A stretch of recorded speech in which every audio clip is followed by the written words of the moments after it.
Green, Democrat from Texas and member of the Homeland Security and Financial Services Committees. Welcome back, sir, to the broadcast. Let me get your reaction, first of all, to the president's speech yesterday, an overall impression from it, and also that last part, those famous 9 words now, when he said that Putin cannot remain in power. We know that the White House almost immediately clarified those remarks. So even if Joe Biden, sir, is saying what many around the world are indeed thinking, do you think it was a mistake for President Biden to say that? I think that the president gave an outstanding speech. Just for the record, he went into areas other than this. He talked about the 100,000 persons that may be able to come to the country, humanitarian aid, all of the things that are very important. I think that the president understands that we have to have a policy that does not invite persons to want to have our administration change. So I think that it has been properly explained. I stand with this president. He's a good man with a good heart, and he's a sage. He understands much more than we because he has intelligence that we don't have, but he also has the years of experience. So I regret that it happened, but I don't think that is incurable. And I also would add this. What begs the question is what the Russians might say about the need for people in Russia to determine who their leader is. Well, that begs the question, shouldn't the people in Ukraine determine who their leader is going to be? Shouldn't they decide who they're going to associate with? They are an autonomous, sovereign country. How can you invade another country, look to take the leadership out, and still insist that leaders within the country ought to be selected by people within the country? Yeah, you make a good point. And certainly it's up to the Russian people to decide whom they want to lead them. That said, let me ask you about the confirmation hearings this week, sir, of course, for Judge Ketanji Brown Jackson. I know that you were there in the room, and you were, in fact, actually mentioned in the questioning this by Senator Lindsey Graham. So let's play part of that. Here it is. Judge, this is not of your making, so it's really not about you, but Representative Green, who's a fine man, came up and said he thought the exchange between you and Senator Leahy at the end about the arc of time and how far we've come as a nation was powerful. I agree. And I guess here's my point I'm trying to make to the American people, to my Democratic colleagues. I wish you had that same attitude when an African-American conservative is appointed to high office in the judiciary. So what happened with Janice Rogers Brown? Rather than this wonderful exchange, which was wonderful, Representative Green, where were you and others when there was a wholesale assault on her nomination? Nowhere to be found.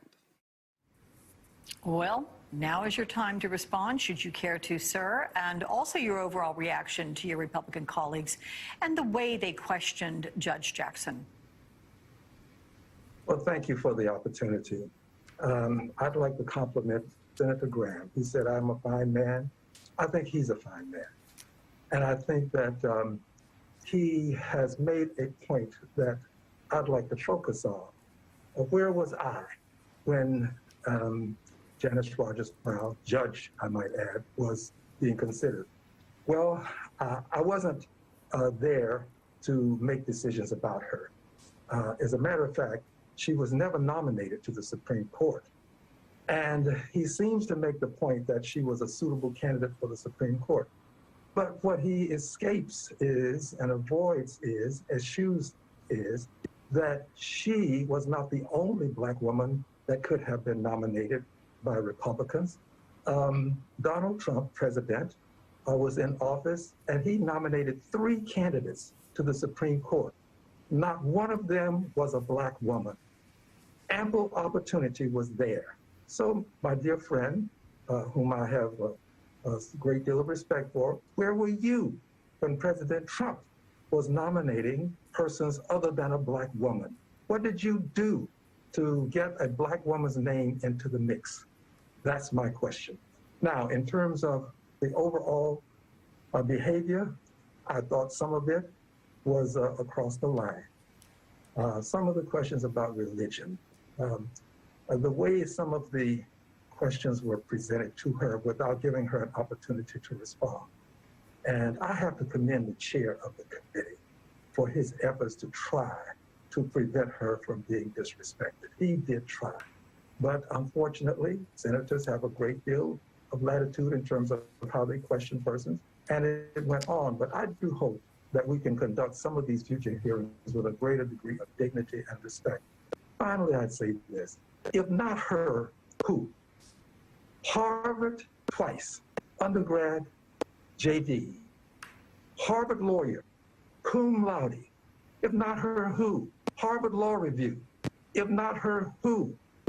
3 times before this committee, supported in a bipartisan fashion. If not her, who? Is there an impenetrable glass ceiling? Will she only be able to see the Supreme Court and never get there? This is a fine moment for my Republican friends to show some support for a person who is capable, competent, and qualified, has a rich history in this country. This is the kind of story that we like to tell around the world about how only in America can this happen. She is deserving of this, and I'm begging my friends who are Republicans to please show her some support. It'll make a lot of hearts warm, and it'll give you a place in history that you will relish, and your family and your children and your grandchildren will look upon with favor, and posterity will say that you were there in the right place at the right time with a righteous attitude. Well said, Congressman Al Green. If I were in a different situation, I think I would stand up and applaud you. So thank you very much. Your words are very much appreciated. Good to see you. A message to Ukraine and the White House coming from the Lincoln Memorial.